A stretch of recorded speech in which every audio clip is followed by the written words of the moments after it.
Please join me in welcoming him now, Dr. Dino Patti.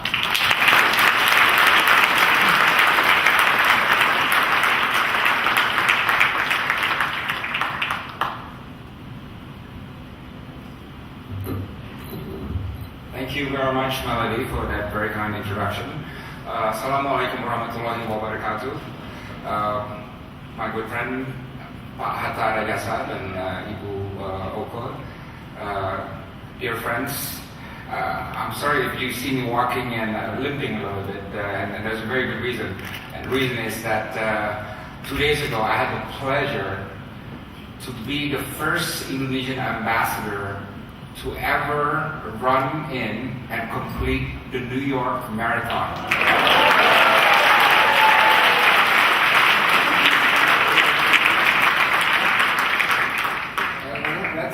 Let's see the photo.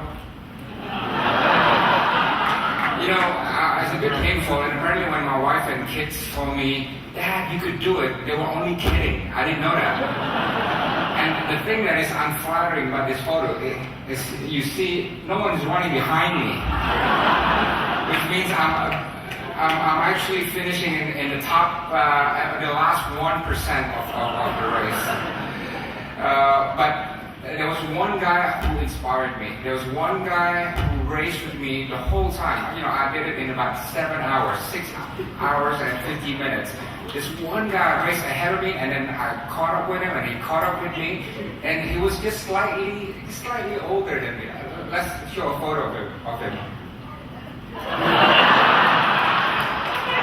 All right, not slightly, but 40 years older. He was actually 82 years old. And the good news is I did beat him by a solid 15 seconds. And you know, ambassadors are dignified, magnanimous people. So after I won and beat him by that solid 15 seconds, I went to him, shook his hand, and gave him my best words of Asian wisdom. And the words went something like this. Nye, nye, nye, nye, nye.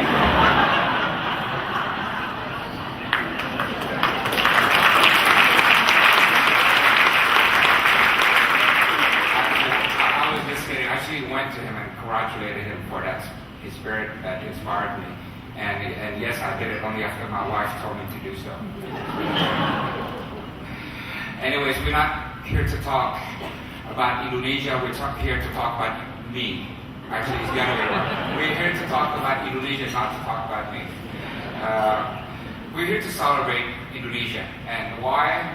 As we all know, in the next year or so, you're all going to be so busy about the elections in America. Now is the best time for us to get your attention set on Indonesia. We're here to celebrate the idea of Indonesia, the idea that 240 million people of 300 ethnic groups living in 17,000 islands can live together in one peaceful, stable, and dynamic democracy. We're here to celebrate the energy of Indonesia, the energy that has brought us from a poor third world country when we get independence to this largest economy in Southeast Asia with the largest middle class, a member of G20, and one of the fastest growth in Asia. We are growing by 6.5% this year. And we're also here to celebrate the heritage of Indonesia. You know, this beautiful, dynamic, age-old, centuries-old culture that makes Indonesia what it is today and makes our way of life unique in our community of nations. And today, as we celebrate all that, there are two icons that we focus on. The first is focusing on the good person of Minister Hatta Rajasa. Now, Visakha Desai will have lots to say about him and what kind of award he will get from Asian Society, but I want to congratulate him personally because I did beat him on a bet. That is, by being here today for the first time, and I'm not kidding about this, Minister Hatta Rajasa, for the first time in 7 years that I've known him, finally took 2 leisurely days 2 leisure days.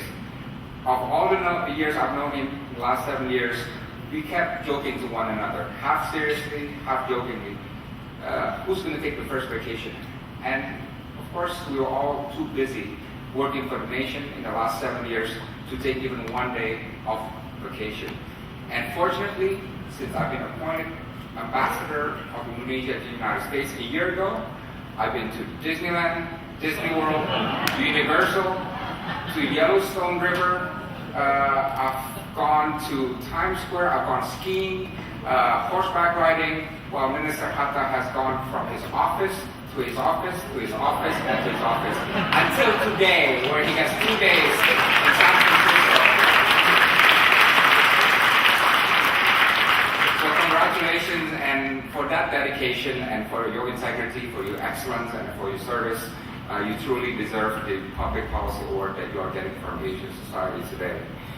Second icon that we're going to celebrate tonight is the Batik, the American Batik. We're very excited about this because this is the first pilot project to internationalize Batik. And as a result of our project, this is a project that took some 8 months to do.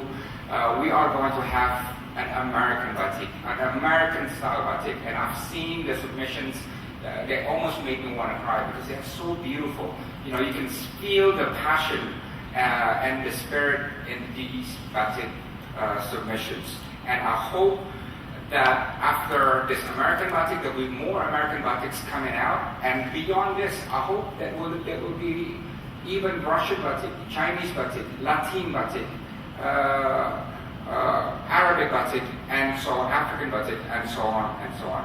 But it is important for us, for you to know Batik and to interpret Batik in your own way, because I think that is the best way for you to understand the Indonesian soul, the Indonesian culture, not just by seeing photographs and going to our beaches, but seeing the spirit of that very unique art called Batik that makes you able to see and feel and experience Indonesia.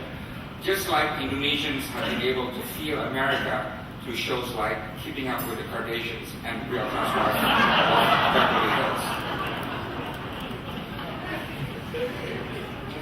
But the one point I want to make about this Batik is that it reflects one important trend. There's a rise of the emerging world out there. There's China, India, Brazil, Indonesia, South Africa, Turkey. There's a new emerging world that is rising and changing the international system. And there's a lot of it that focus on the economic dynamism of the emerging world. The high growth, the growing middle class, the increasing productivity, and so on and so on. But what is missing is that most of this growth in the emerging world also involve the rise of cultural confidence. Now you see India, you see China, you see Indonesia, Brazil.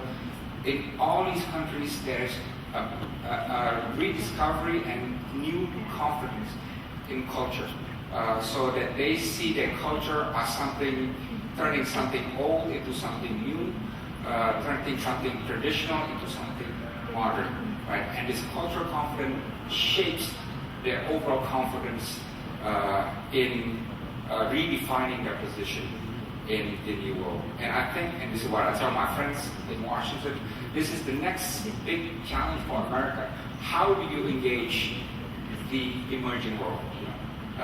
Of course, you may have a China policy, you may have a good Indonesia policy, you may have a good India policy or Brazil policy, but how do you have a policy towards the emerging world beyond the individual policies towards the emerging countries? And this is why I've been very appreciative of how Indonesia-U.S. relations have developed in the last year, especially since the comprehensive partnership has been launched by President Barack Obama and President Widodo. It's an exciting time to be in Indonesia and an exciting time to be part of the growing dynamic U.S.-Indonesia partnership. And it has always been understood that that partnership has only one critical oxygen, that is people to people. Government to government can maintain the momentum, but it is the people to people contacts that will drive this relationship. And this is why what we're doing is very important. I want to thank Asian Society for their leadership, for their vision, for hosting tonight's dinner. I want to thank Yusindo, I see David Merrill is here somewhere, also for your passion and dedication. I want to thank U.S. ASEAN Business Council, Alex is sitting right in front of me, for also your dynamic contribution to our relations. Once again, thank you very much for being here and enjoy the evening. Assalamu alaikum.